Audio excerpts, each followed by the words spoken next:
Bonjour et bienvenue sur Ma vie d'entrepreneur, le podcast des ambitieux et ambitieuses. Je suis Tendresse Winissa, la fondatrice de My Partners. Et Ma vie d'entrepreneur, depuis 2018, on accompagne des entrepreneurs et des porteurs de projets pour les aider à lancer ou doubler leur chiffre d'affaires. Donc si vous êtes porteur de projet, on vous accompagne sur toute la partie business plan, stratégie, marketing, positionnement, recherche de financement, etc. Bref, tout ce qui va vous aider justement à lancer une entreprise viable.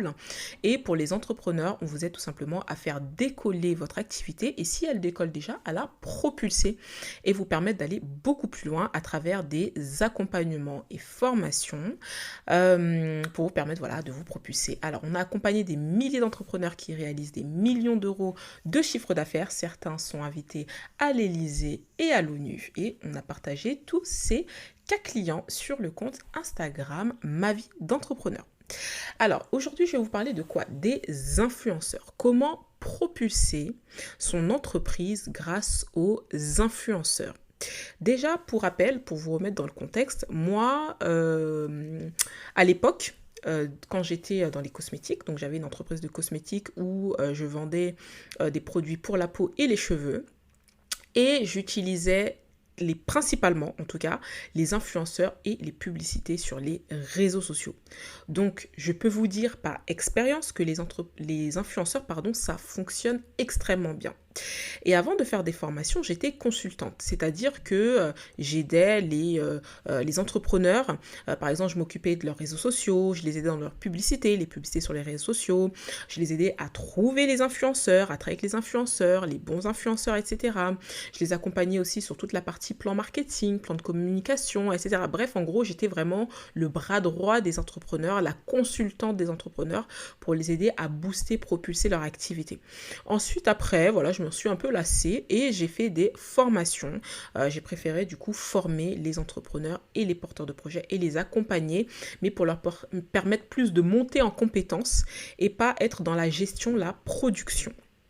Voilà un petit peu pour mon background. Et d'expérience, quand j'accompagnais les entrepreneurs, les influenceurs, c'était extrêmement rentable. 30 000 euros générés en 24 heures, 15 000 euros en 24 heures, 6 000 followers gagnés en 24 heures, 4 000 followers gagnés en 24 heures. Bref, c'était vraiment extrêmement rentable. Souvent pour des partenariats où on avait dépensé, c'était plutôt le client qui avait dépensé bien évidemment, 600 euros, 500 euros, 400 euros, 300, 150. Et tu génères des dizaines, trentaines, vingtaines de milliers d'euros en 24 heures. C'est énorme. Il faut savoir, juste quand même pour vous donner des statistiques, parce que là, du coup, ça va être important à savoir pour vous, mais 92% des gens ont confiance à un proche ou un ami ou une personne qu'ils ont l'impression de connaître, influenceur compris donc. Pour acheter un produit, ne pensez pas que oui, les influenceurs, moi quand je les regarde, ça ne me donne pas forcément envie d'acheter, etc. Quand vous appréciez une personne et le contenu, vous avez confiance en cette personne. Donc si elle vous recommande un produit pour traiter vos problèmes de peau, vous allez acheter ce produit pour traiter vos problèmes de peau. Et d'après les statistiques aussi, 87% des acheteurs ont été conquis par un influenceur avant d'acheter un produit. Et l'influence marketing, c'est 11 fois plus rentable que des publicités à la télé. Demain, on vous propose un tarif exceptionnel pour passer à la télé ou pour faire un partenariat avec les influenceurs, il faudra aller vers les influenceurs parce que c'est extrêmement rentable. Après, bien sûr, faut avoir les épaules. Si vous n'avez pas les épaules, allez plus vers des micro-influenceurs et pas des macros. Les micro-influenceurs, c'est gratuit, il y a moyen de négocier, etc. Bref, tout ça, je vous l'apprends sur la formation qui vient de sortir, qui est dédiée à l'influence marketing. Donc, c'est-à-dire comment travailler avec des influenceurs, comment les trouver, comment définir le taux d'engagement qui va être très important justement pour identifier si vous travaillez avec eux ou pas. Il y a des niveaux en fait de taux d'engagement en dessous desquels il ne faut pas y aller du tout parce que ça ne va pas être pertinent.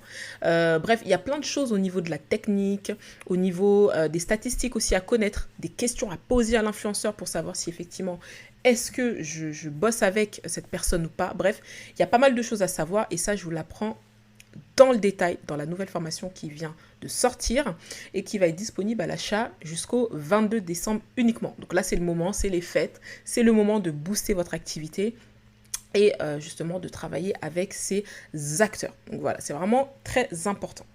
Donc maintenant que je vous ai fait un peu ce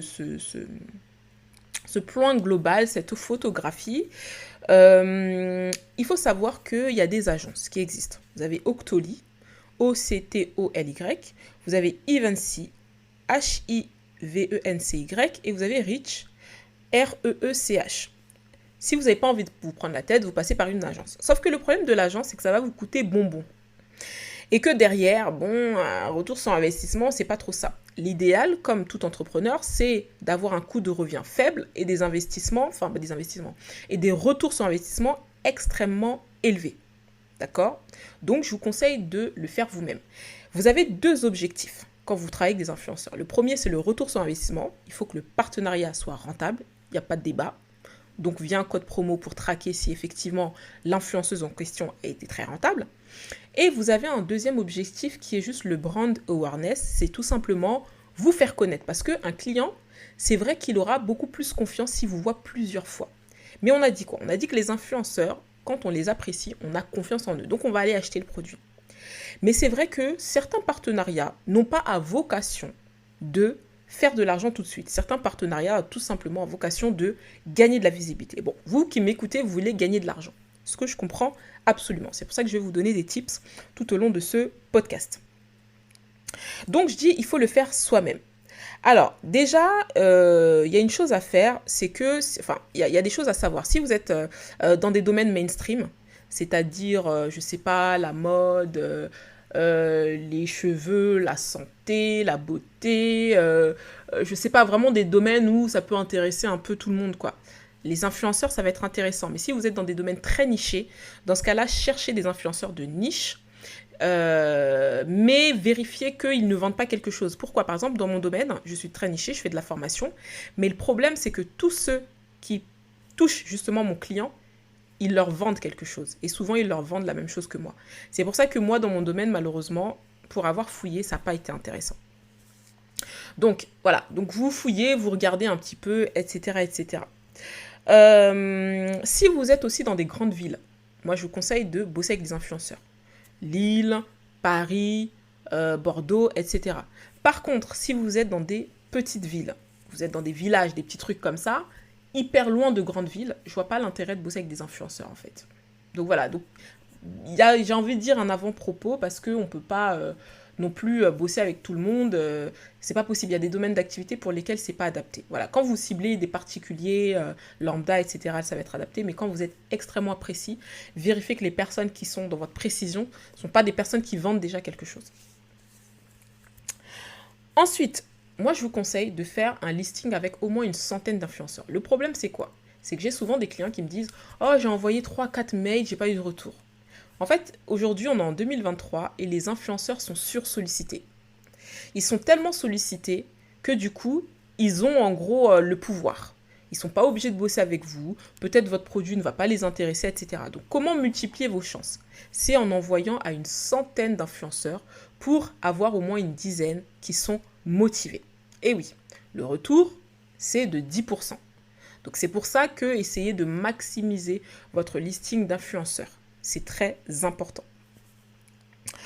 Évitez les influenceurs qui sont des panneaux publicitaires. Celui qui, du lundi au vendredi, fait la promotion de toutes les marques de la planète et souvent les marques dans le même secteur d'activité, il y a un moment donné, stop, on évite parce que du coup, ça veut dire qu'à mon avis, le niveau d'engagement et le niveau même de confiance que ces followers vont avoir sont très faibles.